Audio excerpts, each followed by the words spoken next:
What is going on, guys? Welcome back to the channel, Speed Culture Studios. If you are new to the channel, thank you very much for stopping in. Hit the subscribe button right now. We got a lot going on this summer. You don't want to miss out. Just do it. Very, very, very important topic today that I wanted to cover. I can't believe actually that I haven't covered this already, because it's a question that always pops up. And this is true. This is a question that pops up across a number of different platforms. I just happened to be watching a channel of a buddy of mine, Savage Panda Projects, link in the description below to the specific video that I'm talking about right now. His channel actually covers more Audi Volkswagen related topics. I was shopping Audi S5s and S4s really hard before I got the Q50, so I was one of the early subscribers to that channel. So if you have any interest in those platforms at all, or just like to broaden your horizons a bit, go check his channel out and subscribe. Now, the topic of car modifications and warranties and things of that nature always pop up in different forums and different Facebook groups. Everybody's always asking, is this or that going to void my warranty?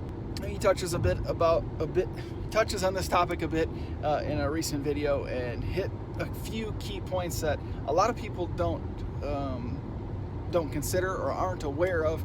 And because we're obviously talking about two different platforms, I thought it would be a good idea. And this, again, a topic that I can't believe I haven't covered already. I'll share some of this information here with you as well. So the very first thing you should do is go ahead and take a look online and read the Magnuson-Moss Warranty Act. I would venture to say that dealerships and manufacturers are hoping that you're not aware that this Warranty Act exists. I think some of the most common misinformation out there, common misconception, is that people think that dealerships determine whether or not your warranty has been voided. This is absolutely not the case. The warranty is given by the manufacturer, not the dealership themselves. So if you go in for a warranty claim to a dealership and they say right off the bat, no, not going to cover it, maybe they have a good idea of how the manufacturer responds to certain things, but ultimately it's up to the manufacturer not whether or not that particular issue with your vehicle is going to be covered under warranty. Manufacturers go through great lengths in installing some very expensive, very sophisticated equipment, production equipment that they use in their production lines and their assembly lines to make sure that they can avoid as many warranty claims as possible. However, things obviously happen, and manufacturers need to really be held accountable. That might be strong language, but manufacturers need to stick behind their product, and if things fail prematurely, that's what the warranties are for. So anyway, we're getting off topic. Manufacturers are responsible for the warranties, not the dealerships. But the main question is, will modifications void my warranty? It's not a simple yes or no question. It's not totally black and white. There's a lot of gray area, but here's some guidance. And this really is where the Magnuson-Moss Warranty Act comes into play. Between all of the lines of the legal jargon and mumbo-jumbo, the Magnuson-Moss Warranty Act basically states that the manufacturer has to be able to prove that that particular issue that is occurring with the car is directly related or a direct result of a specific modification. So let's think about some of the more common modifications that people make to these cars. You put in drop-in filters, or you swap out your intake system. You put a cold air intake on them, say, and you have some electrical issues. There's an issue with your headlights. Without the protection of this Warranty Act, the manufacturer might say, wait a second, you made a modification to your car, we're not fixing anything. With the protection of this Warranty Act, that can't happen. The consumers are protected. Obviously, a cold air intake is not going to directly impact the electrical system of the car, so they're going to have to fix the headlights for you. And this is why I say you have to know what you're talking about, and don't be afraid to bring up this Magnuson-Moss Warranty Act, because a dealership, without checking with the manufacturer, might say, no, wait a second, we noticed some modifications to your car, we're not covering this. Well, sorry, buddy, it's not up to you. On the other hand, if you start noticing a knocking in your engine, or maybe in a stretch something is going on with your transmission, the dealer and even the manufacturer might say, listen, we know you started putting these performance parts on your car, even though it's only a cold air intake, you maybe were racing, or it caused you to push the car a little harder, it changed air fuel, blah blah, who knows what they could say. They might be able to make a link or a correlation between the issues with your engine to the cold air intake. So that's a little bit iffy. Same with exhaust system.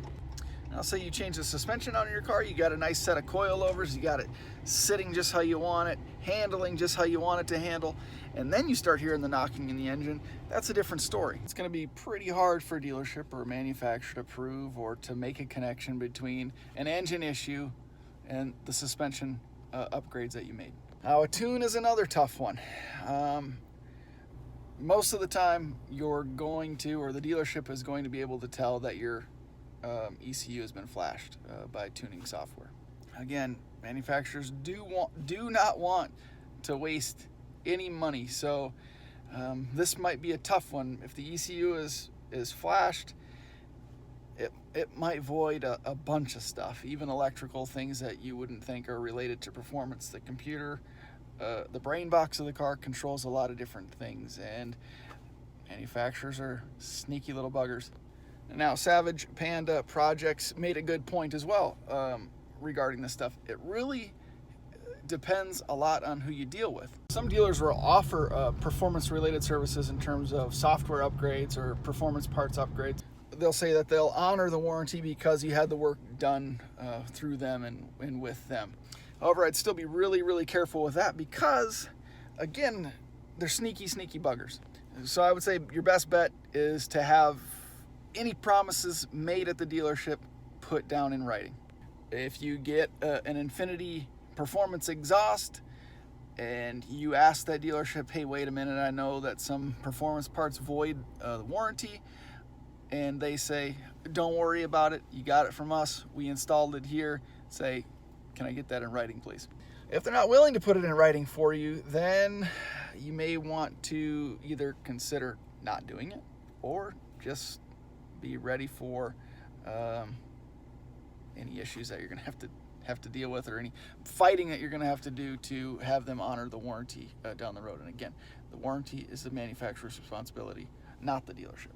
I hope I didn't ramble on too much about this topic, but it is a pretty important one. And again, it's a question that pops up across all platforms all the time. There's a lot of people just coming into the car world and just coming into the modification world that aren't quite sure. They do little things here or there, and they're worried about voiding their warranty, and they may get taken advantage of at a dealership, or a dealership will not honor the warranty without even submitting the claim to the manufacturer. And I just want everyone to be familiar and aware that there's options, and there's avenues, and there's built-in protection with the Warranty Act, and a lot of stuff and a lot of information out there for you to consider before you move forward with modifying your car. A good rule of thumb, and one that I followed, is wait until your warranty's up before you start modifying. So it may take a little while, or if you get a car that's a couple of years old, you might have to drive it for a year or two before that warranty is over, but at least then you don't have anything to worry about. You might have failures to worry about, but there's not going to be any question of whether or not the warranty has been voided or not. So just something to think about. That's it. That's all I got for you right now. Hopefully it was informative. If you have any questions or comments, please leave them in the comment section below. I get to all of them as quickly as I possibly can, and I appreciate all of your feedback. I appreciate you following along. It's going to be a beautiful weekend here in South Carolina, and I hope everywhere else in the country as well. So enjoy it, relax, and we'll see you again in the next video.